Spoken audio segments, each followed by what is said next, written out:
In order for the Iraq War movie to be properly dramatic, it needed to construct a proper villain. Saddam Hussein, with his well-known record of dictatorial rule and mass murder, made this an easy task. But the picture of Hussein drawn by the dominant news media was highly selective. One crucial fact remained invisible. During the 1980s, the period of his worst human rights violations, Hussein was a close U.S. ally. Billions of dollars of U.S. military aid, including chemical and biological weapons, helped keep Hussein's minority Ba'athist party in power. This fact was obvious to many Iraqi immigrants living in the United States, but it was part of the story left out for American audiences. Saddam is not our president. Saddam is an agent of the West. So the people who brought him in power, it's about time to clean their mess and get him out. I thank you very much for your time. Gentlemen, thank you so much.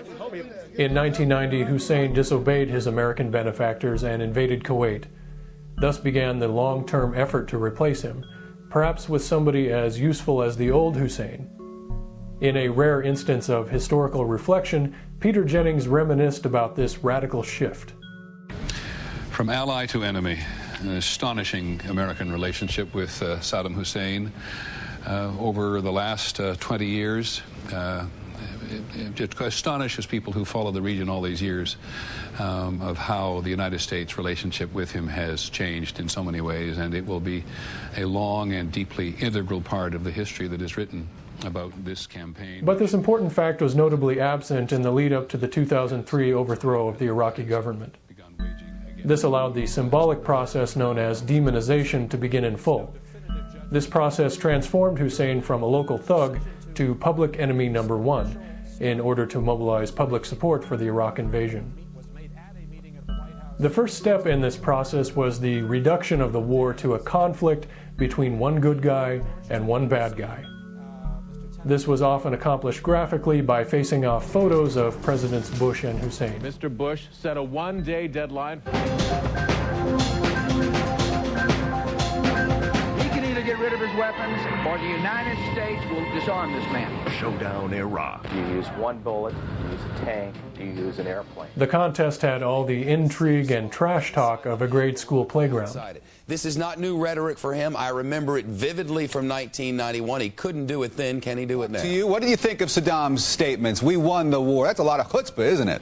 It sure is. Also, a string of insults from Iraq's Foreign Minister Najib Sabri, directed at President Bush and Prime Minister Blair. He called them warmongers, war criminals, cowboys, idiots. I mean, are you surprised that he's still here? He's still giving us a hard time in 2003? As the invasion approached, the sense of a duel between one black hat and one white hat intensified. Tonight, the American people will know if Saddam Hussein has committed his final act of defiance.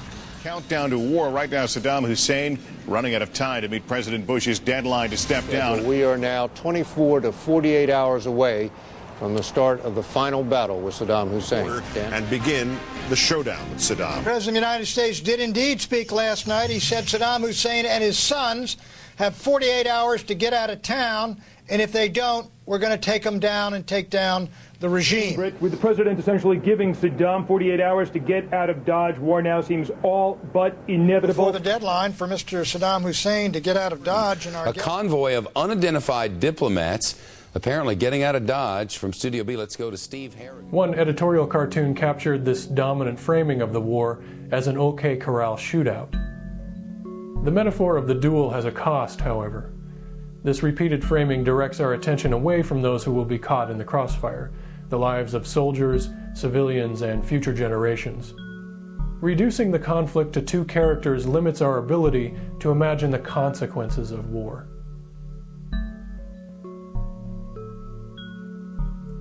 The process of demonization went far beyond separating good characters from bad. Anchors consistently compared Hussein to Hitler, an indisputable evil figure. That the two countries who stood shoulder to shoulder against Hitler 50 years ago are united today in their fight to disarm Saddam Hussein. Absolutely. There's a lot of talk that it should be de-Baathified, as Germany was de-Nazified after World War II country. Now, one State Department official told me that what is most concerning to the Bush administration is that they do not want Syria to become the way Algeria was, sort of a safe haven for Nazi war criminals after World War II. What I'm thinking about here is, in 1944, a group of brave soldiers, German soldiers, tried to take out Hitler. He was severely damaged. Prussian ethic kept their top generals, the Manstein generals, from rebelling when we all thought they would have. What is the ethic that keeps the Republican Guard staying with this guy if he's injured? There is no Iraqi war ethic. Thanks, Natalie. Instant history now for April 10th, and if you want a hopeful context for our countdown flashback, it was 42 years ago today that the war crimes trial started for the Nazi Adolf Eichmann, and 57 years ago today that the first election was conducted for the new Japanese parliament. Though the U.S. military dwarfed the Iraqi military by a factor of 400, World War II somehow became the dominant analogy, with its language of Allied and Axis powers. Blair say Allied forces will achieve victory over Saddam Hussein in what the president calls a noble purpose. Well, there are reports, at least, that the Allied forces have taken some degree of control of that city. That we shall pay any price, bear any burden. The Cold War analogy came in at a close second, as in this jingoistic bumper featuring John F. Kennedy, aired on MSNBC. Anchors routinely compared Iraq to the massive Soviet empire. This is the place where you've seen those pictures of Saddam Hussein constantly firing off pistols. That is, every time you see that, that is shot right here. That's kind of the Lenin Square, it's sort of the top of Lenin's tomb, I should say, the Kremlin, if you will, for Saddam Hussein, and that's where those parades occur. Anyway, those are This analogy was most fully realized in the spectacular felling of the Saddam statue. A couple of observations, though. This does really remind you, you saw the guy with a sledgehammer pounding at the base of that statue of the day the Berlin Wall came down. A moment not unlike that of the fall of the Soviet Union, when we saw statues coming down in Eastern Europe and indeed in the heart of the Soviet Union. Chris, I'm guessing that once this statue goes down, a lot of those Iraqi people are going to be trying to get a piece of that statue, just as so many people tried to get a piece of history and getting a piece of the Berlin Wall back in 1989. Again, the Battle of Iraq is one victory in a war on terror that began on September the 11th, 2001. The liberation of Iraq is a crucial advance in the campaign against terror. We've removed an ally of al-Qaeda. The networks also took a cue from the Bush administration and wove Iraq into the narrative of terrorism. Suspects, according to the U.S. military, with ties to Saddam's old regime and al-Qaeda. The War on Terror and Operation Iraqi Freedom occupied the same screen. Chef, by the way, one of the things that the Marines have done so remarkably well is to target these locations that were key installations for terrorism. This is the headquarters of one of the Saddam Fedayeen units. It's a training center for terrorists. They found a terrorist bomb-making facility in southern Baghdad. The Fedayeen Saddam are the terrorists, as Secretary Donald Rumsfeld called them, who work loosely with, as the Secretary puts it, Saddam Hussein, and have been these terrorists, these Hussein, yeah, thank you, Fedayeen Saddams. Thus, Iraq and al-Qaeda merged into one.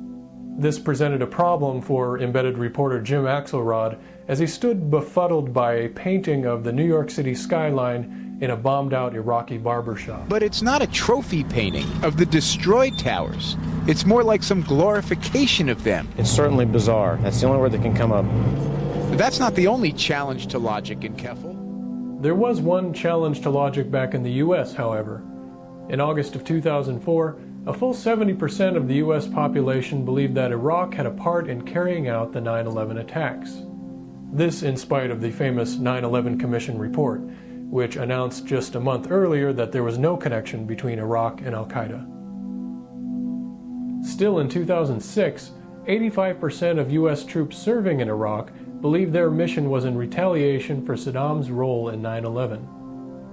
It remains a mystery as to where the troops and the majority of the U.S. population received this erroneous information. But the reason I keep insisting that there was a relationship between Iraq and Saddam and al-Qaeda, because there was a relationship between Iraq and al-Qaeda. The terrorists attacked us and killed 3,000 of our citizens before we started the freedom agenda in the Middle East. What did Iraq have to do with what? The attack on the World Trade Center. Nothing. Nobody's ever suggested that the attacks of September the 11th were ordered by Iraq. When the familiar stories of political evil had been activated, the Iraq War movie went to work on a more personal level. Particularly, Saddam Hussein's sexual deviance became an object of obsessive focus. He was depicted as